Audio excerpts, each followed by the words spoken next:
What's up mga guys? Hindi naman tayo magkakalapati kasi sinapan ko naman na rin dahil sa lagyang ingay. Gusto nyo pa makaduga sa pogs? Lagyan nyo dapat ng ganito gamit ang ball pen.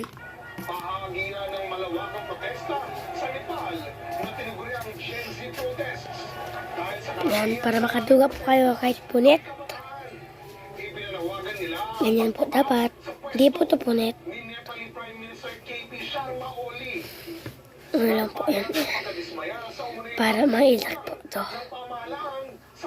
Pabalikan ito daw kasi ilak po ito. Ito, gusto nyo bang kakita na ilak? Dapat malalaking number. Yung iba, maliliit kasi sa baba yung number. Yan po yung ma-ilak. Ang nasawi at may ang nasugatan. Dito sa Pilipinas, Nagkakuli po tayo. Hanap lang po ako ildak. sa Quezon City, sinimulan sa misa ang pagtitipon-tipon ng iba't ibang grupo sa pamumuno ng Tindig Pilipinas. Ngunit huwag kalimutan, Ito po. Kalayan ko. ang bansa ng kulak, mula tao hanggang sistema, mula balat hanggang puso. Mabis po siya.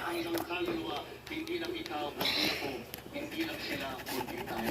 Nagkilos protesta sila sa harap ng EDSA Shrine para ilingin ang pagtatagulan ng Independent Commission na bubusisi sa mga isyu ng korupsyon, lalo ang muling katiwalian sa flood control projects at ipanawagan ang paglabas ng SALN o Statement of Assets, Liabilities, and Net Worth ng mga halal na opisyal, partikular ang mga nasasampot rito.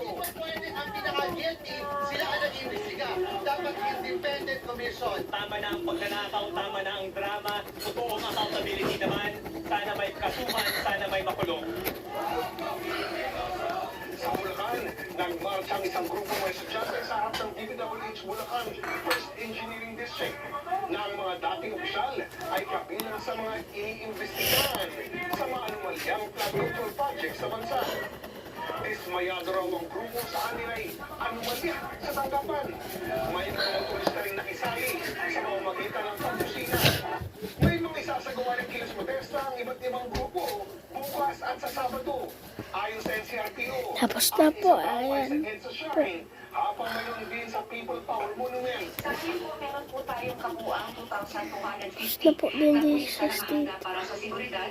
Sakaling Bye. sa Pilipinas,